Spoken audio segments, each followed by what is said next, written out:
Arizona has a new voice for poetry. Here we go. Governor Katie Hobbs has appointed Dr. Laura Tohe as Arizona's Poet Laureate, a role that celebrates creativity, connects communities, and then inspires the next generation of writers. So she's only the second person in state history to hold this title and the only tribal Poet Laureate in the country as well. So Dr. Laura Tohe is joining us this morning. Thank you for being here.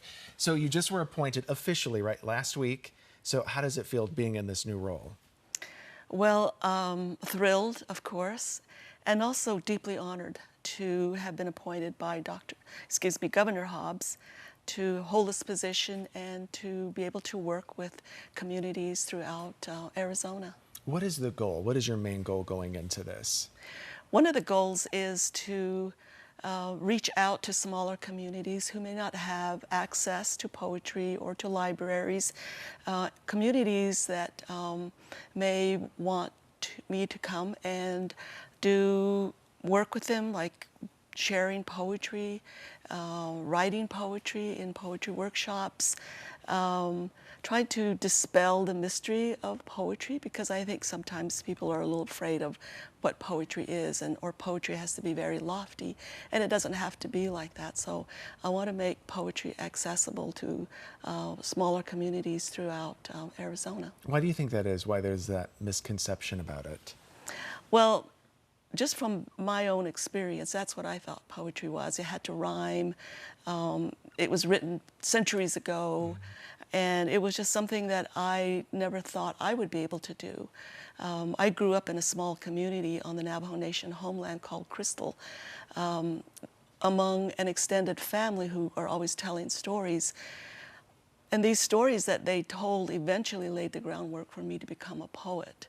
So I think that many communities like myself I can identify with, because I did not even have a television in our home.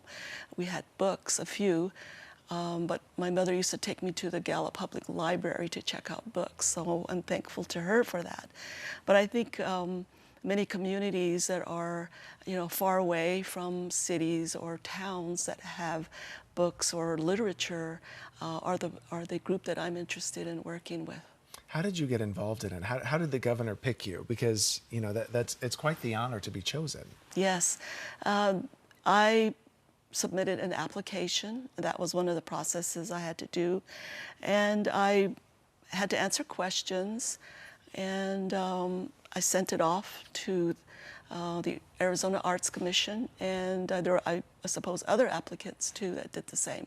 So I worked on my application, and I received a phone call one day as I was walking around at the mall. And I wasn't even going to answer it because I thought it was a scam call. Yeah, and it wasn't. So I was very happy, and I wanted to scream, but I thought I better not scream in the mall. So how does this, your heritage and everything, come into play?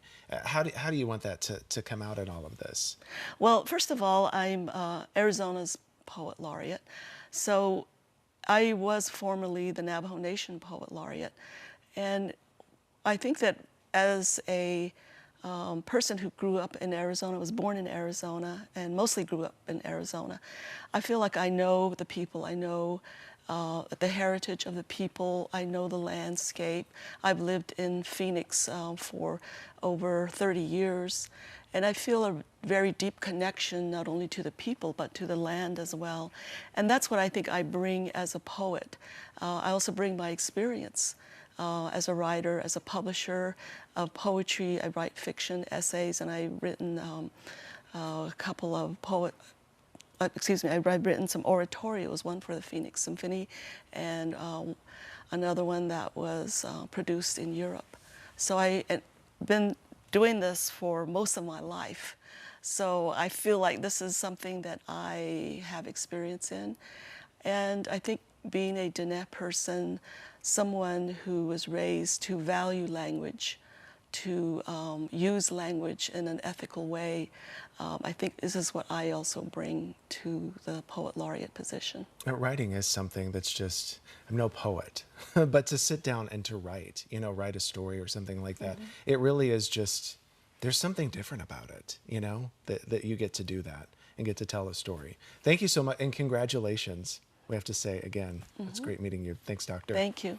So thanks for streaming Today in AZ right here on 12 Plus this morning. Don't forget, 12 News continues 24 hours a day right here on 12 Plus, where you can catch any newscast anytime you want it. Content